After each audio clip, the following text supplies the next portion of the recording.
দুনিয়ার ভিতরে ওই সকল ব্যক্তি যারা দুনিয়ার ভিতরে থাকা অবস্থায় ব্যবসার কাজ না করে, ব্যবসা বাণিজ্যের মাধ্যমে নিজের ধন সম্পদ না বাড়ায়া সুদের মাধ্যমে নিজের ধন সম্পদ বাড়াইছে। কিসের মাধ্যমে? কথাটা আরো আস্তে কইেন, কারণ এই তাহাজ্জুদের আমল তো আপনাদের ভিতরে নাই।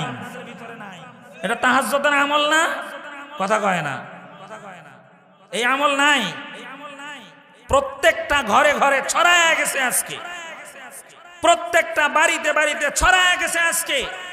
মুহতারাম হাজিরিন, ভালো করে শুনে নেন, আল্লাহ পাক রব্বুল আলামিন সুদ খাওয়াকে অন্যের রক্ত খাওয়ার সঙ্গে তুলনা করেছেন।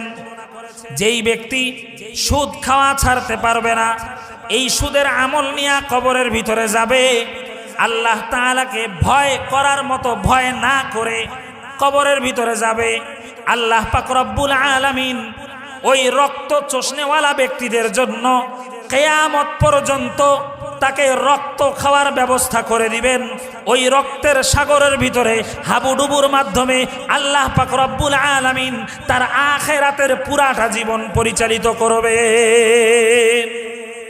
এই জন্য মুহতারাম হাজিরিন, আল্লাহ পাক রব্বুল আলামিন বড় মোহাব্বতের ডাক দেন আপনাদেরকে কালামে পাকের ভিতরে।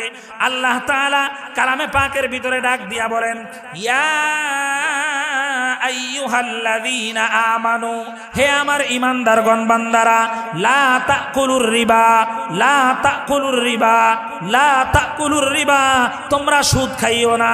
আযআফাম মুযাআফা, এটা আল্লাহ তাআলার কাছে অনেক ঘৃণিত জিনিস। কথা কোন ঠিক কিনা? আল্লাহ তাআলা কোরআনে কারীমের ভিতরে আরো বয়ান করেন, ফাআহাল্লাল্লাহুল বাইআ ওয়া হাররামার রিবা, ব্যবসা তোমার জন্য হালাল করে দিলাম, সুদকে চিরদিনের জন্য তোমার জন্য হারাম করে দিলাম। ব্যবসা কি বলেন? কথা কয় না। ব্যবসা কি? হালাল। আর হারাম কি? কিন্তু আজকে আমরা ব্যবসা করতে চাই না, নিজেকে সুদের ভিতরে লাগায়া শর্টকাট দ্রুত বড়লোক হওয়ার চেষ্টা করি। কথা কয় না।